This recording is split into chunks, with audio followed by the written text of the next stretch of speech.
Now our next concept is power set. Before proceeding with the question number 5, जो आपका next concept आता है वो आपका आता है पावर सेट। पावर सेट का मतलब क्या होता है? कैन आई से दैट, जैसे कि मान लो एक सेट है जिसमें आपके पास दो एलिमेंट। अब मुझे ये बताओ इसके कितने सबसेट हो। तो इसके आप एलिमेंट देखो इसमें कितने हैं, टू। तो मैंने क्या कहा था, टोटल नंबर ऑफ सबसेट्स होते हैं 2 raised to power 2। तो ये हो गया 4। तो 4 सबसेट वो क्या होंगे, एक होगा 5, एक होगा 1, एक होगा 2, एक होगा ये कुल। ये समझ में आ रहा है? ठीक है। अब अगर ये सारे के सारे जो सबसेट है इनको आप एलिमेंट्स की फॉर्म में कर दो, यानी कि सभी सबसेट्स को आप एलिमेंट बना दो। एलिमेंट कब बनेंगे, जब एक सेट के अंदर आ जाए। तो अगर मैं इन सभी सेट्स के बाहर इस तरह से ब्रेसिस लगा देता हूं, ये, तो क्या आप इस चीज से एग्री करते हो कि सारे के सारे एलिमेंट बन गए, ये सेट के अंदर आ गए। तो अब इसको पावर सेट कहते हैं। तो ये इस सेट का पावर सेट है। पावर सेट क्या होता है कि जितने भी उसके सबसेट है, जब वो एक एलिमेंट्स की फॉर्म में कन्वर्ट हो जाते हैं बाय दिस वे, तो वो क्या बन जाता है, पावर सेट। यानी कि subset of a given set converted into elements, then it becomes a power set. समझ में आ रहा है? तो देखो, जैसे कि एग्जांपल के तौर पर, पावर सेट क्या होता है, well defined collection of subset और सेट ऑफ सबसेट। तो इनको आपने कलेक्ट किया और आपने क्या बना दिया, एलिमेंट्स।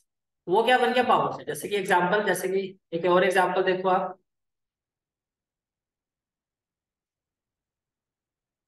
जैसे कि आपने एक सेट ले लिया ए विच इज इक्वल टू 1 2 3। अब देखो इसमें कितने एलिमेंट है, 1 2 3, that is 2 raised to power 3।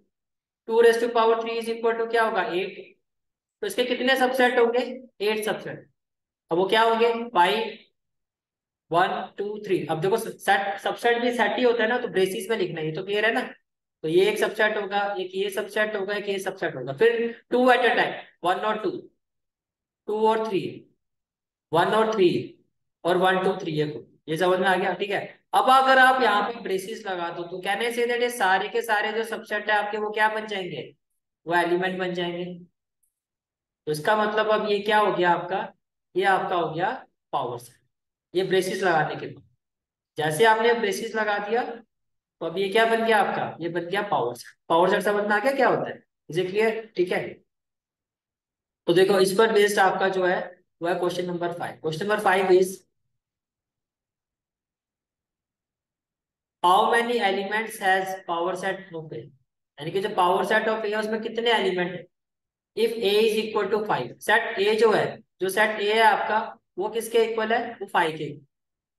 Set ए आपका किसके इक्वल है, 5 के इक्वल। तो देखो, फर्स्ट ऑफ ऑल मैंने आपको बताया था 5 एक एम्प्टी सेट होता है। इसको या तो हम ऐसे लिखते हैं या आप ऐसे लिखते हैं। अगर आपको याद हो मैंने ये भी कहा था, अगर आप इसको ऐसे लिखोगे तो ये गलत हो जाएगा। फिर मैंने ये भी कहा था कि इसका भी एक मीनिंग होता है जो हम आगे जाके डिस्कस करेंगे। अब वो आप डिस्कस करेंगे। देखो अब ये आपको समझ में आ गया कि ये आपका क्या है, एम्प्टी सेट। तो टोटल नंबर ऑफ सबसेट क्या होंगे, इसमें तो एलिमेंट है ही नहीं, 0 एलिमेंट है। तो 2 raised to power 0 का मतलब क्या हो गया, 1। तो इसका भाई 5 का सबसेट 5 ही होगा। 5 का सबसेट क्या होगा, 5। अब जब ये सबसेट आपका एलिमेंट बनेगा तो इसके लिए आपको क्या लगाना पड़ेगा, बेसिस। तो ये इसका मतलब, अगर ऐसे लिखोगे तो ये एक पावर सेट होता है, क्योंकि आपने एक सबसेट को एलिमेंट बनाया। ठीक है। लेकिन एम्प्टी सेट क्या होगा, या तो इसको ऐसे लिखो या ऐसे। ये बात समझ में आ रही है? ठीक है। तो जो पावर सेट ऑफ ए है आपका इज इक्वल टू दिस। समझ में आ गया? ठीक है। तो कितने नंबर ऑफ एलिमेंट होंगे पावर सेट ऑफ ए में, सिंपल सी बात है, ये भी समझ में आ गया होगा आपको। भाई जितने सबसेट होंगे उतने तो एलिमेंट होंगे, क्योंकि वही सारे सबसेट तो एलिमेंट बन जाते हैं। तो अगर यहाँ पे सबसेट ही 1 है तो एलिमेंट भी 1 ही होगा। क्लियर है कहानी? ठीक है।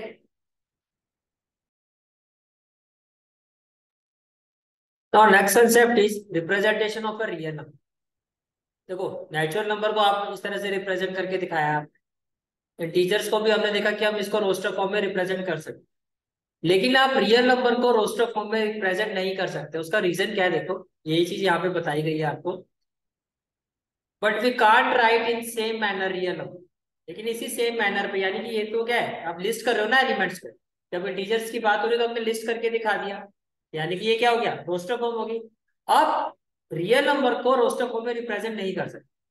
क्यों नहीं कर सकता, अब उसका मतलब समझो। देखो अगर मैं दो नंबर भी लेता हूँ, लाइक 0.1 और 0.2, तो इनके बीच में बहुत सारे रियल नंबर हो जाएंगे, लाइक 0.00000000001, ऐसे 0.000 सोन करते हुए 2, ऐसे उससे जीरो और बढ़ा दो, और तो पॉसिबल ही नहीं। आप रियल नंबर को रिप्रेजेंट नहीं कर सकते रोस्टर फॉर्म में। क्यों नहीं कर सकते, इतनी बात समझ में आ रही है? अभी तो मैं पॉजिटिव की ही बात कर, ठीक है। अब आप देखो, तो रियल नंबर को हम कैसे रिप्रेजेंट करते हैं? तो रियल नंबर को हम रिप्रेजेंट करते हैं इंटरवल। तो रियल नंबर को हम कैसे रिप्रेजेंट करते हैं? इंटरवल। अब ध्यान से समझो, इंटरवल जो होते हैं आपके दो तरह के होते हैं, एक होता है क्लोज इंटरवल और एक होता है आपका ओपन इंटरवल। अब पहले मैं इसके सिंबल पर आता हूँ। ये तो क्लियर है ना कि ये साइन किसका होता है, ये किसका साइन होता है? सेट का। अगर क्लोज इंटरवल होगा तो उसका सिंबल कुछ इस तरह से बने, और अगर ओपन इंटरवल होगा तो आप इस तरह से नॉर्मल ब्रैकेट। ठीक है, तो ये चीज आपको बताई जा रही है। तो अगर आप रियल नंबर को रोस्टर फॉर्म में रिप्रेजेंट नहीं कर सकते तो क्या होता है? इसी रीजन से जो रियल नंबर होता है, therefore real number present in the form of intervals. अब इनके ब्रैकेट का डिफरेंशिएशन समझो। अगर इस तरह का ब्रैकेट होगा, अगर इस तरह का ब्रेसिस लगाओगे तो वो क्या शो करता है? सेट। ये तो आपको समझ में आई गया। इंटरवल में दो तरह के साइन होंगे, यानी कि इंटरवल या तो ऐसे रिप्रेजेंट किया जाता है या ऐसे। अभी तो सिंपल को समझो, ये बात समझ में आ रही है? ठीक है। देन अगर आप किसी भी इंटरवल को इस तरह से रिप्रेजेंट करते हो तो वो होता है क्लोज इंटरवल को शो। और किसी भी इंटरवल को अगर आप इस तरह से रिप्रेजेंट करते हो तो वो शो करता है ओपन इंटरवल। ये बात भी समझ में आ गई। अब इसका मतलब समझो, जैसे कि मान लो आपने इस तरह से, ये इंटरवल है क्योंकि आपने ये वाला ब्रैकेट लगाया। अब इसका मतलब समझो, इसका मतलब इस इंटरवल में अगर आप कोई ओपन इंटरवल लिखते हो, जैसे कि आपने ये लिखा ओपन इंटरवल 0 to 1, तो जैसे इंटरवल देखा आपने कहा यहाँ तो रियल नंबर की बात हो रही है। अब मैंने आपसे पूछा कि ये ओपन इंटरवल है, आप मुझे बताओ यहाँ पर कौन से नंबर होंगे? तो आपका आंसर ये होगा कि सर अगर ये ओपन इंटरवल है तो 0 और 1 को छोड़ के जो भी इनके बीच में नंबर होंगे वो रियल नंबर इसमें आए। लेकिन अगर ये ऐसा होता तो ये क्लोज इंटरवल है, तब आपका आंसर होता सर 0 और 1 भी होंगे और जो इनके बीच में नंबर होंगे वो भी होंगे। लेकिन ओपन इंटरवल में वो नंबर इंक्लूडेड नहीं होता, उसको छोड़ के बाकी जो इन बिटवीन नंबर होते हैं वो आते। समझ में आ रहा है? तो ओपन इंटरवल का मतलब क्या हो गया? अगर ऐसे है तो क्या होगा? तो इसमें कौन कौन से नंबर आएंगे? 0 और 1 want include elements between 0 and 1। यानी कि जो 0 और 1 के, 0 और 1 तो जो होगा वो तो इंक्लूड होगा नहीं, वॉन्ट इंक्लूड, कॉमा एलिमेंट जो होंगे वो कौन से इंक्लूड होंगे? एलिमेंट्स इंक्लूडेड कौन से होंगे? जो बिटवीन होंगे 0 और 1। ठीक है, here 0 and 1 elements, 0 and 1 elements, 0 and 1 elements not included, ये तो इंक्लूड नहीं हो। Only elements between 0 and 1 will be included. Exactly आप इसको ऐसे लिख सकते, विल बी इंक्लूड। पहले बताओ, क्लियर हो गया? क्लियर है? ठीक है। लेकिन अगर एक क्लोज इंटरवल है, अगर एक क्लोज इंटरवल है जैसे कि ये है, तो इसमें क्या होगा? 0 और 1 भी इंक्लूड होगा एंड बिटवीन एलिमेंट्स भी इंक्लूडेड होगी। तो इसमें ये भी और इनके बीच वाले भी included। समझ में आ गया? पहली चीज क्या समझी आपने? कि रियल नंबर को हम रोस्टर फॉर्म में रिप्रेजेंट नहीं कर सकते। कैसे रिप्रेजेंट करते हैं? इंटरवल्स। कितनी तरह के इंटरवल्स होते हैं? दो, क्लोज या ओपन। आधा समझ में आ गई बात? ठीक है। अब देखो, इस पर बेस्ड है आपका क्वेश्चन नंबर 6। क्वेश्चन नंबर 6 क्या आपको? Question number 6 is right the following as interval. जैसे इंटरवल आपने देखा तो आप समझ गए कि यहाँ पर किसकी बात हो रही है? Real number. अब एक चीज का ध्यान रखें, यहाँ पर आपको क्या दिखाई दे रहा है? इक्वल टू और ग्रेटर देन, दोनों साइड एक साथ है। तो जहां पर इक्वल टू का भी साइन होगा तो वो वाला नंबर होगा, वो तो क्लोज इंटरवल में जाएगा। किसमें जाएगा? Close interval. क्या यहाँ आपको इक्वल टू का साइन दिखाई दे रहा है? अगर इक्वल टू का साइन नहीं है तो वहां पर आपका जाएगा, वो नंबर जाएगा ओपन इंटरवल। सिंपल सी बात। जैसे कि मैंने लिखा 3 < x और <7। तो मुझे बताओ ये किस में जाएगा इंटरवल में? ओपन, क्योंकि यहाँ पर इक्वल टू का साइन नहीं है। लेकिन ये 3 किस में जाएगा? क्लोज इंटरवल में, बिकॉज यहाँ पर इक्वल टू का भी साइन। ये कहानी क्लियर होगी? ठीक है। अब देखो आपका जो ये फर्स्ट पार्ट है वो क्या है? X such that x belongs to R where x is greater than -4। तो ये देखो -4 है ना, तो आप इसको ऐसे लिखोगे ओपन इंटरवल। क्यों? यहाँ पर इक्वल टू का साइन है, एक्स -4 से बड़ा है। ये नहीं कहा जा रहा कि एक्स इक्वल भी है, लेकिन यहाँ पर कहा जा रहा है कि एक्स इक्वल भी है, तो आप खुद ही लॉजिक लगाओ, इक्वल भी है तो 6 भी इंक्लूड होगा फिर तो एक्स की वैल्यू भैया 6 हो सकती है, लेकिन यहाँ पे क्लियरली कहा जा रहा है कि एक्स की वैल्यू -4 से बड़ी है, तो -4 कैसे इंक्लूड होगी? तो जो इंक्लूड नहीं होगा वहां पे तो ओपन इंटरवल आएगा, जो खुद भी इंक्लूडेड होगा वो क्या होगा, वहां पे क्या होगा, क्लोज इंटरवल में जाएगा वो। समझ में आ रहा लॉजिक? ठीक है। अब यहाँ देखो एक्स की वैल्यू -12 से बड़ी है, तो -12 तो नहीं होगा ना, तो यहाँ पर क्या आएगा, open interval.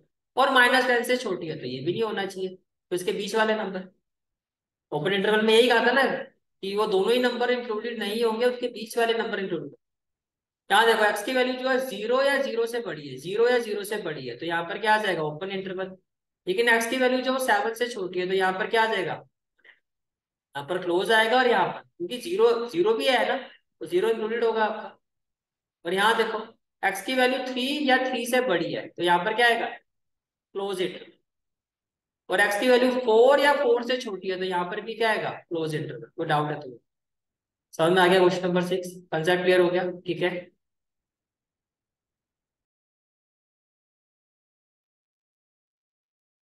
Now next question is question number 7। Right the following intervals. जैसे आपने इंटरवल्स देखा तो आपको ये समझ में आ जाना चाहिए कि भाई ये जो नंबर्स है आपके कौन से हैं, real number. Right the following intervals in set builder form. तो देखो यहाँ पर आपको कहा गया है -3 ओपन इंटरवल और 0। तो अगर इसको नॉर्मल फॉर्म में, जैसे इसी की फॉर्म में अगर मैं बात करूँ, तो आप यही लिखोगे ना कि -3 is less than x and less then 0। दोस्तों कहीं है नहीं, दोनों इंक्लूड नहीं होने चाहिए। लेकिन प्रॉपर वे राइट करने का क्या होगा, जनरली इसमें स्टूडेंट एक मिस्टेक ये भी करते हैं, इसको ऐसे लिख देते हैं जैसे यहाँ पे मैंने आपको दिखाया है, that x such that x is greater then -3 और less than 0। X such that का मतलब हमें बताना भी होता है सेट बिल्डर फॉर्म में कि एक्स यहाँ पर है क्या। यहाँ पर जो एक्स है वो किसको रिप्रेजेंट कर रहा है, रियल नंबर को। तो ऐसे बोल्ड लेटर में बताया था ना आपको, या तो ऐसे डबल लाइंस में या बोल्ड लेटर में आपको इस तरह से लिखना है, x such that x belongs to real number की। वही पहले बताओ एक्स है क्या। यहाँ पर जो एक्स है वो रियल नंबर, और कौन सा रियल नंबर, जो -3 और 0 के बीच में है। तो -3 और 0 के बीच में जितने भी रियल नंबर्स होंगे वो ही सेट का पार्ट। समझ में आ गया? अगर इस तरह से लिखोगे तो ये इनकम्प्लीट है। Here we have to mention x is a real number. ये बात समझ में आ रही है? ठीक है। इसी तरह से नेक्स्ट पार्ट है आपका 6 और 12 दोनों में क्लोज इंटरवल है। तो क्लोज इंटरवल होने का मतलब तो ये हो गया कि जो 6 है वो less than equal to x होगा, वो लेस देन इक्वल टू 12 होगा, यानी कि इसमें 6 भी इंक्लूडेड होगा और 12 भी। क्लोज इंटरवल यही है। पर लिखोगे कैसे, x such that x belongs to real number, तो उसको बोल्ड लेटर में लिखोगे। ठीक है। Where x is greater than equal to 6 and less than equal to 12। कहानी क्लियर? ठीक है। यहाँ देखो, यहाँ तो क्या है आपका ओपन इंटरवल, और यहाँ क्या है आपका क्लोज इंटरवल। तो इसको कैसे लिखोगे, x such that x belongs to real number, where x is where 6 is less than x and x is less than equal to 12। Clear हो गया? ठीक है। और इसको कैसे लिखोगे, again x such that x belongs to real number, where -23, देखो close interval है, क्या कहोगे, -23 is less than equal to x, पर यहाँ पर क्या ओपन है, लेस देन 5, लेस देन 5। ये क्लियर हो गया? ठीक है। तो देखो क्लियर है सारे पार्ट्स? ठीक है।